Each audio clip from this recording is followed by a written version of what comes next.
ulit sa inyo.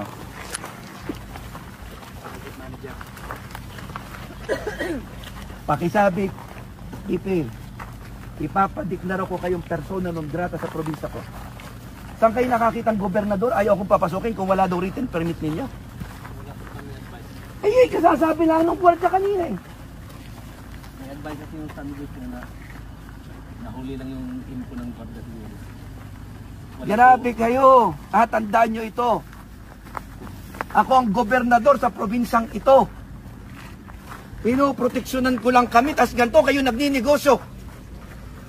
Sasabihin nyo hindi pwedeng pumasok dahil wala kayong written permit? Wala po kami advice. Ano walang advice? Sabi ng gwardya. O ngayon, ipuputo ko lahat ito. Nananahimik ako ng ilang panahon. Tingnan natin kung gaano kapalpak ang trabaho nyo dito.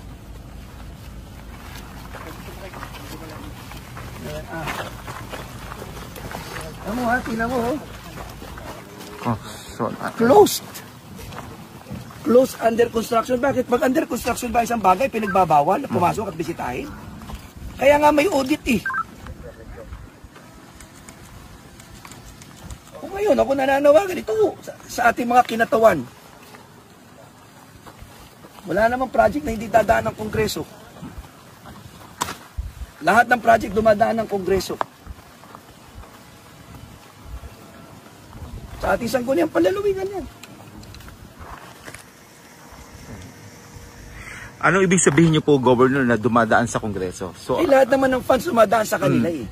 Dapat na dumadaan sa kanila, public funds to. At kung public funds to, dapat ito yung open to public scrutiny. Okay. Tama po ba? Kung ito yung open for public scrutiny, ang DPWS ay under ng pamahalang nasyonal, ikastiguhin nila ngayon ito. Sinabi niyo po dumadaan sa Kongreso, may kinalaman ba mga kongresista Wala dito? ko kung sinasabing gano'n. Sinasabi ko lang, since dumadaan ito sa inyo, kung gusto nyo malaman ang katotohanan tungkol dito. Alamin nyo kaloob-luman, sino ba nagpondo nito? Sino nag-insert ng pondong ito? Ako, uulitin ko, nagpapasalamat ho ako sa napakalaking pondong nilagay sa probinsya namin. Maganda naman sana eh. Ang gusto nga lang natin maiayos ang design. Ang original na gusto ko dito, ang design sa halip na buhangin ng gitna, konkreto na buo. In-explain ko na yan kay Director noong 2023. Sabi ko, ayoko niya. Sabi niyo, maganda Gob ang disenyo niyan. Ilang buwan ko yung pinatigil ang construction. Sabi niyo, Gob, maganda yan, napakaganda ho niyan. Dire-diretsong boulevard. Eh bakit sabi niyo putol-putol kung dire-diretsong boulevard? Ikalawa, bakit naman ang loob